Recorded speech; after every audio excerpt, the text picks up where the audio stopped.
नाना, महाविकास आघाडीच्या जागा वाटपाचा फॉर्म्युला अजूनही सुटलेला नाही आहे. उद्या बैठका आहेत, नेमका तोडगा निघेल का? उद्या नाही आहे, 30 आणि 1 अशा 2 दिवस मॅरेथॉन बैठका होतील आणि त्या ठिकाणी सामंजस्याने तोडगा निघेल आणि महाविकास आघाडी म्हणूनच आम्ही राज्यात निवडणुकीला पुढे जाऊ. सर, चर्चा अशी आहे की मुंबईमध्ये आणि कोकणात शिवसेनेचं असं म्हणणं आहे की आम्हाला आघाडीवर असू द्या आणि राज्यात इतर ठिकाणी पाहिजे तर तुम्ही आघाडी घ्या, म्हणजे जास्त जागा घ्या. अजून त्याच्यामधल्या चर्चा चालू आहे.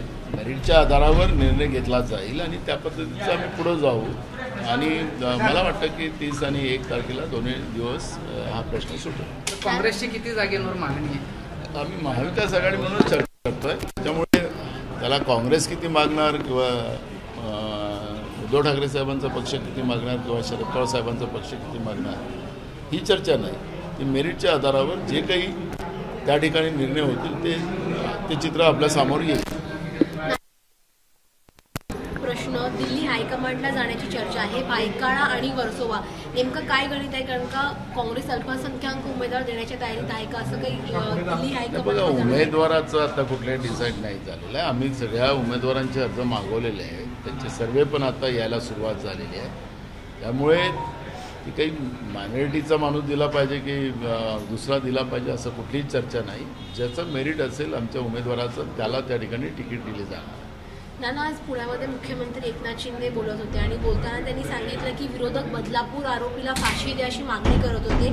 आता आरोपीला मारल्यानंतर पण ते टीका करत आहेत. त्यामुळे बंदूक शोपीसाठी आहे का असा प्रश्न मी विचारला होता. त्यामुळे ते यावरून देखील तुम्हाला बोलता येईल का? मला ते एकनाथ शिंदे असतील की देवेंद्र फडणवीस असेल यांची आता कीव यायला लागली आहे राज्याच्या जनतेला.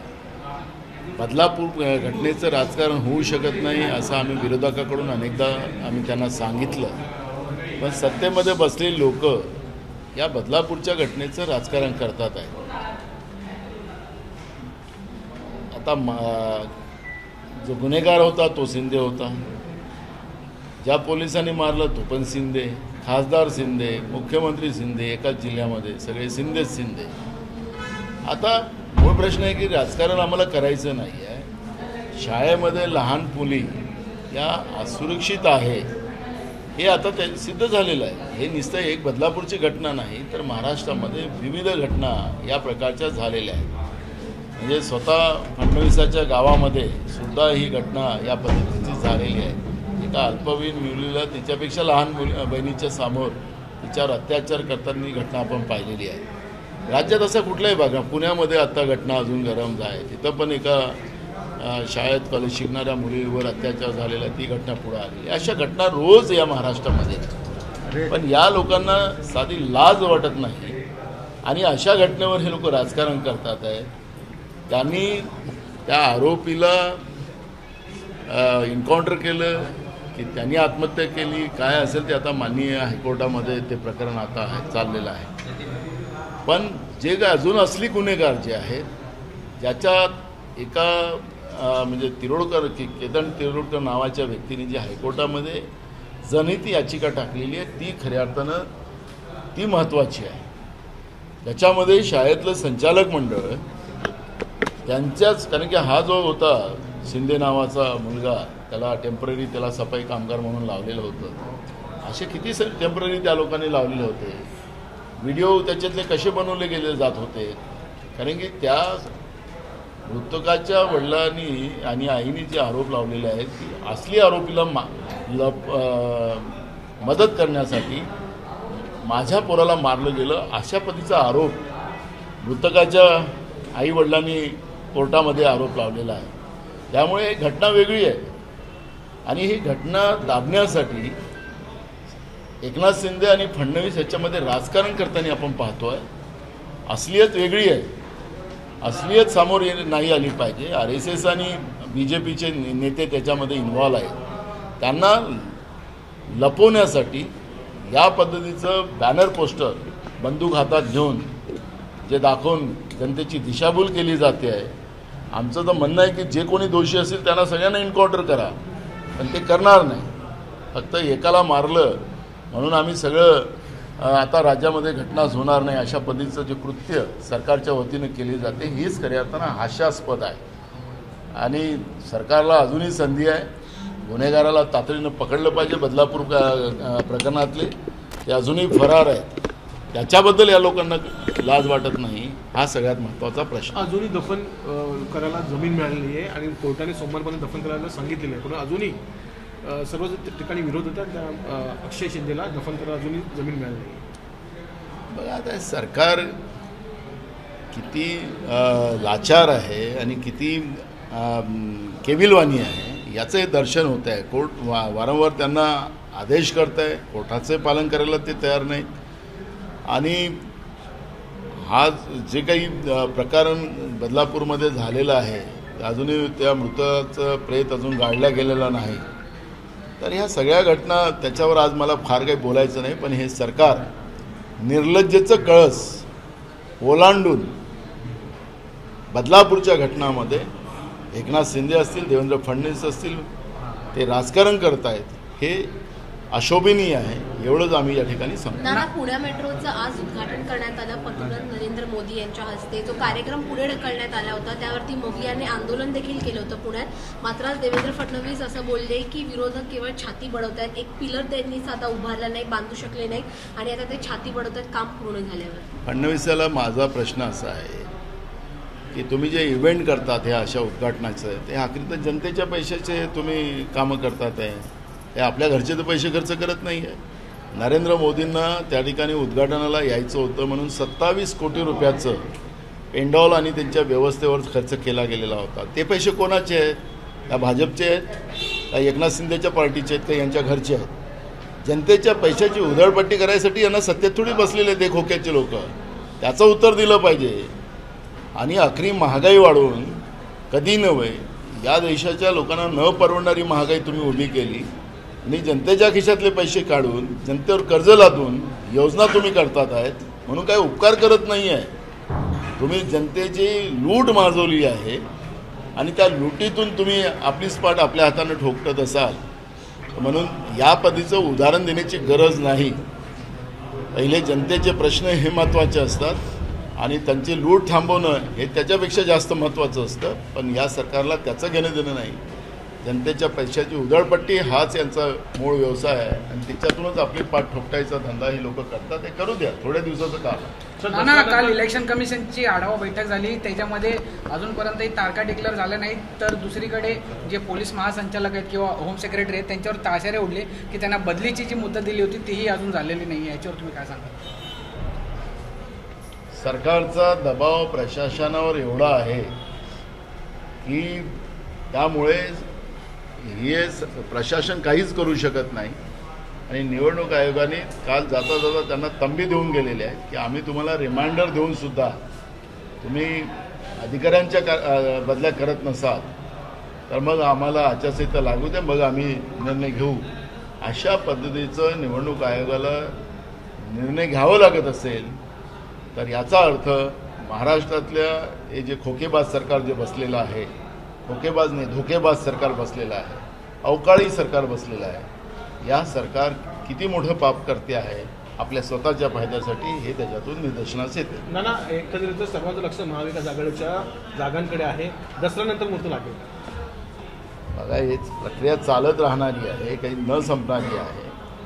निवडणुकाच्या तारखा आहेत पण आमचा प्रयत्न आहे की 30-1 तारखेपर्यंत आम्ही ह्या जागा वाटपाचा निर्णय पूर्णत्वास नेऊ असा आमचा एक प्रयत्न आहे. बघू काय त्याला अजून दिवस लागतात. नाना, शेवटचा प्रश्न. लाडकी बहीण योजनेचा 3रा हप्ता आता लवकरच फेडला जाणार आहे. मुख्यमंत्री म्हणतात विरोधक केवळ टीका करायच्यासाठीच बसले आहेत. आम्ही काही त्या लाडल्या बहिणींचा काही उल्लेखच करत नाही. आम्ही तर त्याचं स्वागत केलेलं आहे. यांना काय, यांना तर अशी परिस्थिती आहे का लाडल्या बहिणीचा हप्ताही द्यायलाच पैसे राहिले नाही, कर्मचाऱ्याचे पगार द्यायला यांच्याजवळ पैसे राहिले नाही, अशी परिस्थिती आज आहे.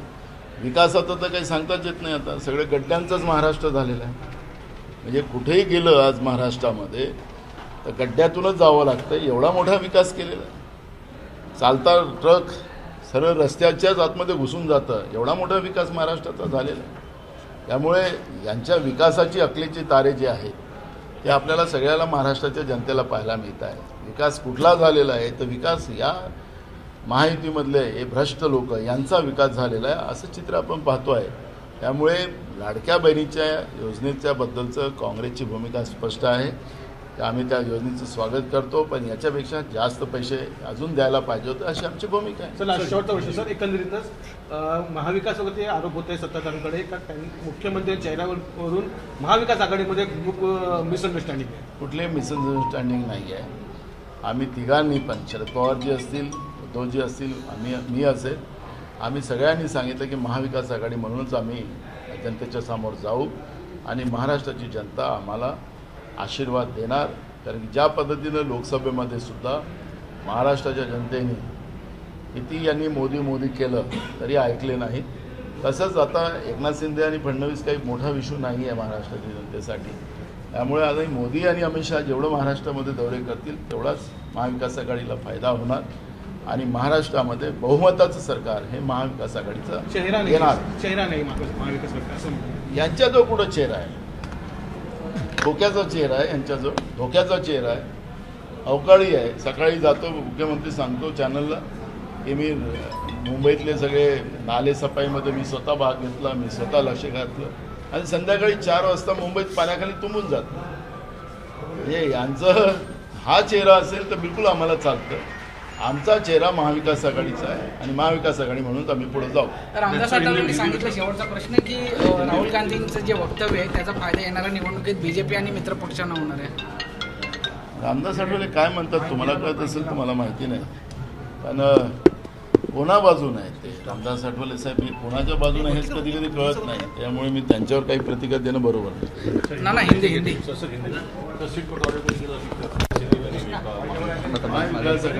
एकदम क्लियरिटी है. 30 और 1 तारीख को हमारी मीटिंग्स होगी, उसमें हम लोगों की सभी सीट शेयरिंग का इशू क्लियर हो जाएगा और कोई प्रॉब्लम नहीं होगा. मुख्यमंत्री के चेहरे को लेकर क्या कोई नहीं, महाविकास आघाड़ी करके हम लोग आगे जाएंगे, यही हमारा डिसाइड हुआ, तो इसलिए उसमें भी कोई प्रॉब्लम नहीं. सर पुणे में मोदी का दौरा रद्द हुआ, फिर आज वहाँ पे उद्घाटन है, उसको लेकर ये इवेंटबाज सरकार है. नरेंद्र मोदी की हो या महाराष्ट्र की खोखे की सरकार हो, ये इवेंटबाज सरकार है. जनता के पैसे की लूट इस तरह के इवेंट कर रहे हैं और महाराष्ट्र की जनता ये सब बात से परिचित है. चुनाव लगने दो, चुनाव के बाद ये सरकार की क्या हालत जनता करती है वो आप देख लेना. सर कल इलेक्शन कमीशन की बैठक हुई थी 2 दिन, लेकिन जो इलेक्शन कमीशन के आदेश थे उसका पालन कहीं नहीं हुआ, जिसकी वजह से जो महाराष्ट्र पुलिस डीजी हैं या होम सेक्रेटरी हैं उनको काफ़ी कुछ सुनना पड़ा. बिल्कुल है, क्योंकि महाराष्ट्र की जो सरकार धोखेबाज है, ये सरकार असंवैधानिक सरकार है और ये मनमानी कर रही है. प्रशासकीय व्यवस्था में किसी की भी नहीं चल रही है. चुनाव आयोग ने पहले भी इन लोगों को खत लिखकर बताया था कि ये 3 साल पूरे होने वाले अधिकारी को सब वहाँ से हटाओ, पर ये जो सरकार है, इस सरकार का दबाव जो है वो बहुत ज़्यादा है और उसी का परिणाम है कि कल चुनाव आयोग को इनको फटकारना पड़ा. अगर ये नहीं सुने तो चुनाव आयोग ने ये भी कहा है कि आचार संहिता के बाद हम ही लोग एक्शन लेंगे. सर महायुति का बोलना है लाडली बहन योजना का विपक्ष जो है वो विरोध कर रही है, विरोध करना चाहती है इसमें. हम लोग कोई उसके बारे में चर्चा नहीं करते, हमने कभी बोला भी नहीं. हमने तो यहाँ तक कहा कि इसका स्वागत करते और ये पैसे थोड़े ज़्यादा देना था, ये भी हमने कहा है. तो क्यों इनको ये इवेंटबाजों को इस तरह का लगता है जो सरकार में बैठे हैं हम विरोध कर रहे हैं? हमने कोई विरोध नहीं किया. लेकिन इनकी परिस्थिति ऐसी है कि इनको आने वाले दिनों का हफ्ता देने के लिए पैसे नहीं, कर्मचारी के पगार देने के लिए पैसे नहीं, और जो विकास के नाम से इन लोगों ने जो अपना हवा बनाई थी, अब पूरा महाराष्ट्र में आप देखो कि सब गड्ढे के रास्ते ऐसे चीज़ें बन चुकी है. किसानों को देने के लिए पैसे नहीं है. पूरा 100% महाराष्ट्र में दुष्काल की परिस्थिति है, उनको देने के लिए पैसे नहीं है. कर्मचारी को पगार देने के लिए पैसे नहीं है, नए कर्मचारी भरने के लिए इनके पास व्यवस्था नहीं है. तो ये जो परिस्थितियाँ महाराष्ट्र में बनी हुई है और महंगाई पे महंगाई बढ़ाए जा रहे हैं, और ये परिस्थिति आज महाराष्ट्र में, और इसलिए लाडली बहना के नाम से जो बचना चाहते हैं, लेकिन लाडली बहना भी इनको नहीं बख्शेंगे, क्योंकि इनने जिस तरह से उनके बच्चों का नुकसान किया है, पढ़ाई में भी नुकसान किया है, उनके नौकरियों में नुकसान किया है, किसानों का जिस तरह से नुकसान किया है, महंगाई बढ़कर उनको बर्बाद किया है, इसलिए लाडली बहना भी इनको छोड़ेंगे नहीं। इनको सत्ता से बाहर करके शांति से शांत तभी होगी हमारी लाडली बहना। सर काफी सवाल है, सीएम चेहरा कौन होगा?